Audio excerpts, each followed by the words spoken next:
வணக்கம் மக்களே, நான் உங்க பாலா. இன்னைக்கு நம்ம எங்க வந்திருக்கோம் அப்படின்னு பாத்தீங்கன்னா ஸ்ரீ சேது பந்தன ஜெயவீர ஆஞ்சநேயர் கோயிலுக்கு தான் வந்திருக்கோம்.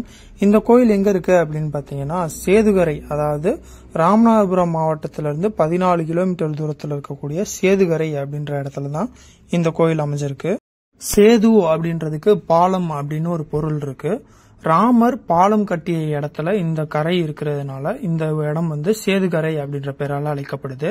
இந்த சேதுகரையில இருந்து தான் ராமர் இலங்கைக்கு பாலம் அமைச்சு இலங்கைக்கு போய் ராவணனை வதம் செஞ்சு சீதையை மீட்டுட்டு வந்தாரு அப்படின்னு சொல்லுவாங்க. இந்த சேதுகரையிலிருந்து இலங்கைக்கு பாலம் அமைக்கணும் அப்படின்னு சொல்லி ராமபிரான் முடிவு பண்றாரு. அதுக்கு அனுமதி வாங்குறதுக்காக சமுத்திரராஜனை பாக்குறதுக்காக காத்திருக்கிறாரு. 3 நாளா சமுத்திரராஜன் ராமரை சந்திக்கல. அந்த 3 நாட்களாக ராமர் இங்க பக்கத்துல இருக்கக்கூடிய திருப்புல்லானியில எழுந்தருளி இருக்கக்கூடிய ஆதி ஜெகநாத பெருமாள் கோவில்ல தான் தங்கி இருந்ததா சொல்லுவாங்க. ராமருடைய தந்தையான தசரதர் குழந்தை பேர் இல்லாம இருந்தப்ப இந்த ஆதி ஜெகநாத பெருமாள் கோயில் இருக்கக்கூடிய பெருமாளை வழிபட்டதுக்கு அப்புறம் தான் ராமர் பிறந்ததா சொல்லுவாங்க. அந்த கோயில்ல தான் ராமர் 3 நாட்கள் தங்கி இருந்திருக்கிறாரு. 3 நாட்களாக சமுத்திரராஜன் ராமரை பார்க்காம இருந்ததுனால ராமர் என்ன பண்றாருன்னா தன்னுடைய கணைகளை எடுத்து அம்பு தொடுத்து பாலம் உருவாக்க முடிவு பண்றாரு. அதுக்கப்புறமா சமுத்திரராஜன் ராமருக்கு பாலம் கட்டுறதுக்கு அனுமதி வழங்குறாரு. சேதுகரையில பாலம் அமைக்க ஆரம்பிக்கிறாங்க. அனுமனுடைய தலைமையிலான வானர சேனைகள் ராமபிரானுக்கு பாலம் கட்டுறதுக்கு உதவி செய்றாங்க. அதனாலேயே அனுமனுக்கு இந்த சேதுகரையில கோயில் கட்டி இருக்கிறாங்க. இந்த சேதுகரையில அமைஞ்சிருக்கக்கூடிய ஸ்ரீ சேது பந்தன ஜெயவீர ஆஞ்சநேயர் கோவில் கடற்கரையை நோக்கி பார்த்த மாதிரி, அதாவது இலங்கையை பார்த்த மாதிரி தான் இந்த கோயில் அமைஞ்சிருக்கு.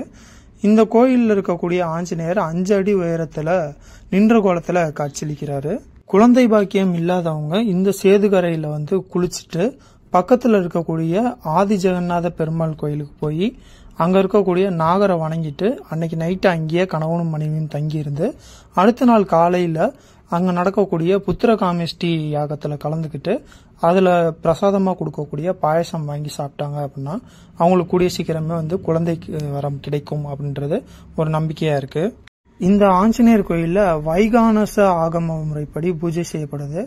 அதுபடி பாத்தீங்க அப்படின்னா காலையில ஒருவேளை மட்டும்தான் இங்க பூஜை நடக்குது. ஸ்ரீராமருடைய பாதங்கள் பட்ட இந்த சேதுகரையில எழுந்தருளி இருக்கக்கூடிய ஸ்ரீ சேது பந்தன ஜெயவீர ஆஞ்சநேயரை வணங்கினோம் அப்படின்னா நம்ம முன்னெடுக்கக்கூடிய எந்த காரியமா இருந்தாலும் அது கண்டிப்பா வெற்றியில தான் முடியும் அப்படின்றது ஒரு நம்பிக்கையா இருக்கு. ராமநாதபுரத்துக்கு வரவங்க நிறைய பேர் ராமேஸ்வரத்தையும் தனுஷ்கோடியை மட்டும் பார்த்துட்டு அப்படியே கிளம்பிடுறாங்க. அதுக்கு நடுவில் இன்னும் ஏகப்பட்ட கோவில்கள் இது மாதிரி இருக்கு. அது எல்லாத்தையுமே பார்த்துட்டு போங்க. இந்த வீடியோல நம்ம சேதுகரையில அமைஞ்சிருக்கக்கூடிய ஸ்ரீ சேது பந்தன ஜெயவீர ஆஞ்சநேயர் கோயிலை பத்தி பார்த்தோம்.